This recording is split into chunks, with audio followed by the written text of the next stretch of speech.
क्या तुम्हारे साथ भी होता है कि तुम्हें कॉन्सेप्ट बहुत अच्छे से पता है लेकिन उसके बाद भी तुम क्वेश्चन सॉल्व नहीं कर पा रहे, आंसर नहीं आ रहा, कोई फिक्स पैटर्न नहीं है कि किस फ्लो में अपन को क्वेश्चन सॉल्व करना है और उससे बहुत ज़्यादा दिक्कतें हो रही हैं। पता चला अपन एग्जाम में गए और वहाँ पे क्वेश्चंस देखे तो सारे नए क्वेश्चंस, किसी नए क्वेश्चंस को कैसे डील करना है जिसको आज तक तुमने पहले 58 इन सीए इंटर कॉस्टिंग।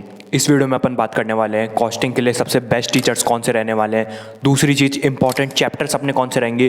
तीसरी चीज़, अगर तुम्हारे को कॉन्सेप्ट आता है अच्छे से उसके बाद भी तुम क्वेश्चन सॉल्व नहीं कर पा रहे, कुछ ना कुछ गलती हो ही रही है, तुम्हारे से आंसर नहीं आ पा रहा। और चौथी चीज़, अगर एग्जाम में नए क्वेश्चंस आ गए तो उनको कैसे सॉल्व करना है, जो कि बहुत ज़्यादा इंपॉर्टेंट है। एग्जाम में तुम्हारे को नए क्वेश्चंस ही मिलेंगे।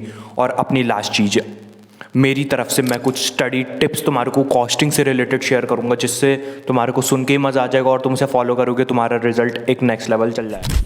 सबसे पहले अपन लोग बात करते हैं बेस्ट टीचर्स के बारे में। देखो, सबसे पहली बात तो तुम लोग जो तुम्हारे को सबसे बेस्ट टीचर्स लगते हैं उनका कमेंट में नाम ज़रूर लिखना, और मतलब जिनसे तुमने क्लासेस ली उनका नाम और क्या तुम्हारा रिव्यू रहा वो ज़रूर से ज़रूर लिखना कमेंट सेक्शन के अंदर, ताकि सबको हेल्प हो।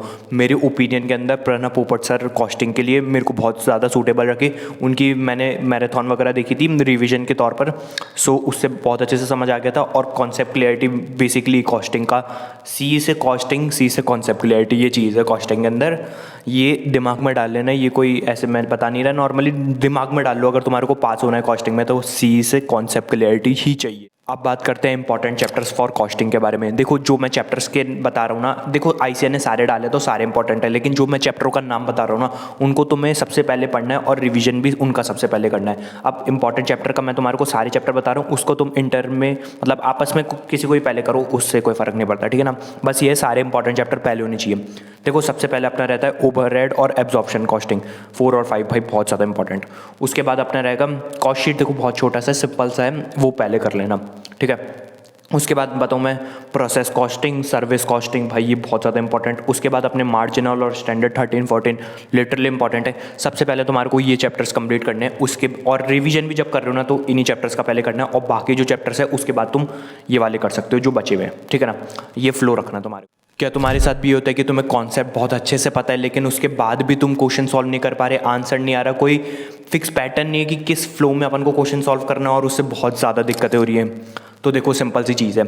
इनफैक्ट मैंने ये तक सुना है कि जो फैकल्टीज़ होते हैं ना, जब नया क्वेश्चन कोई आता है ना तो वो भी पहली बार में नहीं कर पाते कुछ तो इसलिए तुम्हारे को अगर पहली बार में क्वेश्चन नहीं आ रहा ना तो इसका इतना कुछ भी नहीं है कि तुम बिल्कुल हो जाओ कि यार मेरे को आता नहीं है। पहली बार भाई बहुत रेयर चांस होता है कि तुम्हारे को क्वेश्चन आ जाए, क्योंकि वो बिल्कुल नया क्वेश्चन है। तो क्या करना है तुम्हारे को, जैसे तुम पहले कोई एक क्वेश्चन पढ़ लिया ना, एक क्वेश्चन का मतलब पूरा समझ लो उसे कैसे हो रहा है, क्योंकि पहली बार में तो ऑब्वियस सी बातें नहीं आएगा, उसका आंसर समझो कैसे हो रहा है, क्या हो रहा है। और सबसे मेन चीज़ बताऊँ क्या रहती है कॉस्टिंग में, ओवरऑल चीज़ एक टिप बता रहा हूँ मैं तुम्हारे को, हमेशा है ना कॉन्सेप्चुअली क्वेश्चन को सॉल्व करो, कभी भी रटना मत। सबसे ज़्यादा गलती बच्चे ये करते हैं कि अच्छा ऐसे ऐसे आंसर आएगा, अच्छा ऐसे ऐसे करना है, ऐसे करके आंसर निकालने में रह जाते हैं। सबसे बड़ी मिस्टेक होती है वो, सबसे बड़ी मिस्टेक। तुम्हारे को एक फिक्स पैटर्न बनाना है।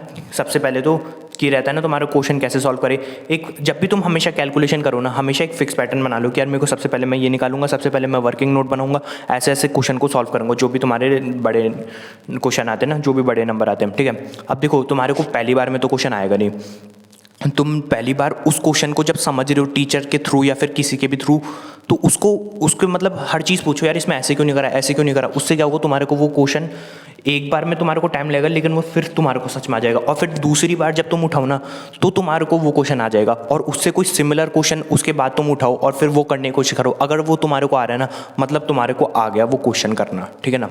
ऐसा नहीं होगा कि तुम पहली बार में ही कर रहे हो और तुम्हारे सारे आ रहे तुम्हारे को, तो भाई वो थोड़ा रहता है, हर जने का रहता है। सबसे मेन चीज़ यही है कि जब तुम पहली बार वो क्वेश्चन देख रहे हो ना, उसमें थोड़ा डाउट पूछ के मतलब अच्छे से कॉन्सेप्ट उसका क्लियर कर लो, उसके बाद उसके सारे सेम रिलेटेड क्वेश्चन तुम्हारे को सारे आ जाएंगे। ऐसे ही होगा कॉस्टिंग का हर चैप्टर, हर क्वेश्चन। पता चला अपन एग्जाम में गए और वहाँ पे क्वेश्चंस देखे तो सारे नए क्वेश्चंस, किसी नए क्वेश्चंस को कैसे डील करना है जिसको आज तक तुमने पहले करा ही नहीं हो। भाई सबसे शानदार चीज़ और सबसे मतलब एक जो मन में रहता है ना, यार ये ना हो जाए बस, वो चीज़ यही है कॉस्टिंग के अंदर। और सबसे मज़ेदार चीज़ भी यही है कॉस्टिंग के अंदर, तुम्हारे को एग्ज़ाम में हो सकता है तुम जो एग्ज़ाम अपीयर करने जाओगे ना उसके अंदर तुम पेपर देखो, यार ये क्वेश्चन तो मैंने कभी पहले करा ही नहीं है। नए क्वेश्चन आने के कॉस्टिंग में बहुत ज़्यादा चांस होते हैं। तो भाई उसके लिए मैं तुम्हारे को एक सिंपल सी ट्रिक बता रहा हूँ। कॉस्टिंग जो कि मैंने तुम्हें अभी वापस बताई है, कॉस्टिंग इक्वल्स टू कॉन्सेप्ट।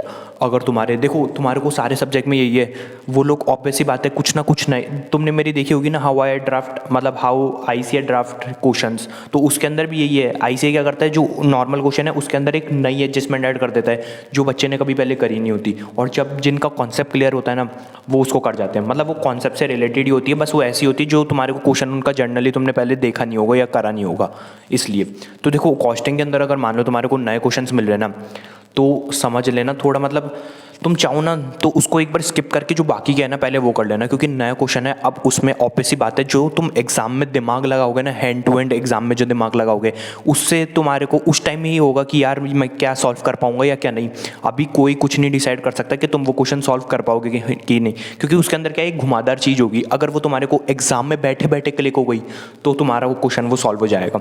और देखो सबसे मेन चीज़ है, वही बात है, अगर तुम जो मॉड्यूल के क्वेश्चन है ना, तुमने भी सुना होगा मॉड्यूल कर लो सफिशिएंट रहता है। बताऊँ वो क्या होता है, अगर तुम जो मॉड्यूल के कॉस्टिंग के क्वेश्चन है ना उनको तुम कॉन्सेप्चुअली सॉल्व कर रहे हो, मतलब तुम्हारे को कॉन्सेप्ट पता है कि यार ये ऐसे ऐसे कॉन्सेप्ट से सॉल्व हो रहा है, ये नहीं कि तुम्हारे को वे पता है हाँ यार पहले वो कैलकुलेट करेंगे वो चीज़ नहीं। तुम्हारे को अगर कॉन्सेप्ट पता है ना कॉस्टिंग में, यार ये ऐसे ऐसे सॉल्व होता है कॉन्सेप्ट, और तुम्हारे को और मतलब क्वेश्चन रिलेटेड आते रहते हैं, मतलब तुम खुद ही सोचोगे ना यार ये ऐसा क्यों कर रहे हैं, ऐसा क्यों नहीं कर रहे, तो उससे क्या कॉन्सेप्ट तुम्हारे को समझ आएगा कॉस्टिंग के अंदर। अगर तुम्हारे को ये डेवलप करके तुमने पूरा मॉड्यूल सॉल्व कर लेना, इसका मतलब तुम्हारी कॉन्सेप्ट क्लियरिटी अच्छी हो गई बहुत। और एग्जाम के अंदर अगर तुम्हारे को नए क्वेश्चन आ रहे ना, तो अगर तुमने मॉड्यूल कॉन्सेप्ट क्लियरिटी से सॉल्व करिए तो तुम नए क्वेश्चन भी सॉल्व ईजिली कर जाओगे। बात करेंगे मेरी स्टडी हैक्स के बारे में, मतलब स्टडी टिप्स भी कह सकते हो जो कॉस्टिंग से रिलेटेड मैंने यूज़ करी थी।